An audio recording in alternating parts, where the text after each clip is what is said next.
नमस्कार। कभी सोचा है कि खुशी और सफलता का राज एक तरबूज में छिपा हो सकता है? सुनने में थोड़ा अजीब लगता है ना?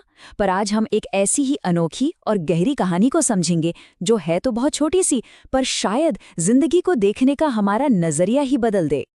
देखिए, ये वो सवाल है जो हम सब कभी ना कभी खुद से जरूर पूछते हैं, और हमारी कहानी का जो हीरो है सैम, वो भी बस इसी सवाल के जवाब की तलाश में था। तो चलिए उसके साथ इस मजेदार सफर पर चलते हैं और देखते हैं उसे जवाब मिला या नहीं। तो चलिए कहानी की शुरुआत करते हैं। देखते हैं कि एक शिष्य अपनी इस तलाश में कहाँ पहुंचता है। तो कहानी में दो मेन कैरेक्टर हैं। एक तरफ है एक बहुत ही ज्ञानी साधु जो अपने ज्ञान के साथ साथ अपने मजाकिया अंदाज के लिए भी दूर दूर तक जाने जाते थे।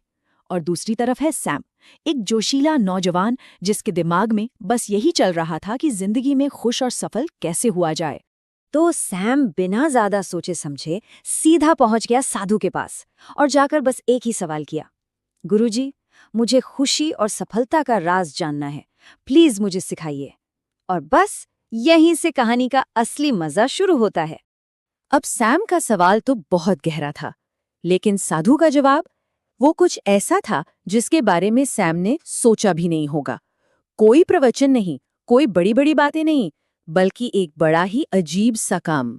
तो साधु ने उसे सीधे सीधे कोई जवाब नहीं दिया, बल्कि उन्होंने सैम को एक काम सौंप दिया। एक ऐसा काम जो ऊपर से देखने में तो एकदम मामूली, बल्कि थोड़ा बचकाना भी लग सकता था, लेकिन असल में उसके अंदर एक बहुत बड़ा सबक छिपा हुआ था। और काम क्या था? साधु ने कहा, बाजार जाओ, वहां से सबसे बड़ा और सबसे रसीला तरबूज खरीदो, फिर उसे अपने सिर पर रखकर बैलेंस करो और बिना गिराए पूरा गांव घूम कर आओ। अब सैम तो सोच में पड़ गया कि भाई तरबूज का खुशी और सफलता से क्या कनेक्शन है, पर गुरु का आदेश था तो मानना तो था ही। तो सैम निकल पड़ा गुरु की बात मानकर। अब देखते हैं कि जब वो सिर पर तरबूज लेकर गांव की सड़कों पर निकला तो हुआ क्या। और वही हुआ जिसका अंदाजा था। सैम को सिर पर इतना बड़ा तरबूज लेकर चलते देख पूरा गांव हंसने लगा। लेकिन ये मजाक उड़ाने वाली हंसी नहीं थी, बल्कि एक खिलखिलाहट थी। कोई हंस रहा था तो कोई उसे चीयर कर रहा था, कुछ लोग तो तालियां भी बजा रहे थे। मतलब देखते ही देखते पूरा माहौल एकदम मजेदार बन गया। इतने शोर शराबे और हंसी मजाक के बीच भी सैम का पूरा ध्यान सिर्फ एक ही चीज पर था कि ये तरबूज गिरना नहीं चाहिए। और पता है, उसने कर दिखाया। वो तरबूज को बिल्कुल सही सलामत लेकर साधु के पास वापस पहुंचा और मनी मन सोच रहा था कि अब तो गुरुजी खूब शाबाशी देंगे। और अब आता है कहानी का सबसे बड़ा टर्निंग पॉइंट, वो पल जब इस पूरे अजीब से काम के पीछे का राज खुलने वाला था। लेकिन हुआ ठीक उल्टा। सैम को लगा था तारीफ मिलेगी, पर साधु ने उसे देखते ही जोर जोर से हंसना शुरू कर दिया। वो इतना हंसे कि उनकी आंखों से पानी आ गया और सैम बेचारा हैरान परेशान बस उन्हें देखता ही रह गया। फिर अपनी हंसी रोकते हुए साधु ने वो बात कही जिसका सैम को बेसब्री से इंतजार था।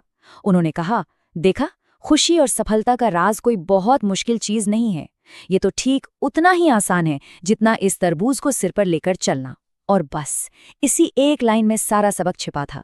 तो क्या था ये तरबूज वाला सबक? सबक बहुत सीधा सा था। जिंदगी की जो चुनौतियां हैं वो इस भारी तरबूज की तरह हैं। अब ये हमारे ऊपर है कि हम उन्हें एक बोझ मानकर टेंशन लेकर जिएं, या फिर सैम की तरह थोड़ा हल्के फुल्के अंदाज में थोड़ी हंसी मजाक के साथ उनका सामना करें। असली खुशी मुश्किलें खत्म होने के बाद नहीं मिलती, बल्कि उनका सामना करने के तरीके में ही छिपी होती है। तो चलिए अब ये समझते हैं कि इस कहानी का जो सबक है उसे अपनी असल जिंदगी में कैसे उतारा जाए। साधु की ये बात सैम के दिलो दिमाग में बैठ गई।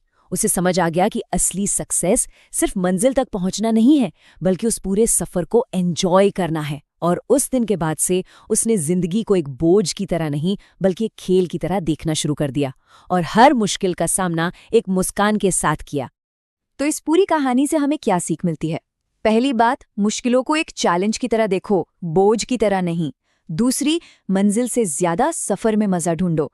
तीसरी, खुद को हर बात पे इतना सीरियसली लेना बंद करो। और सबसे जरूरी, हंसना मत भूलो। जिंदगी में हंसने के बहाने ढूंढते रहो। तो इस कहानी को खत्म करने से पहले एक छोटा सा सवाल। जरा सोचिए, इस वक्त जिंदगी में वो कौन सा तरबूज है जिसे बहुत बोझ समझकर उठाए हुए हैं?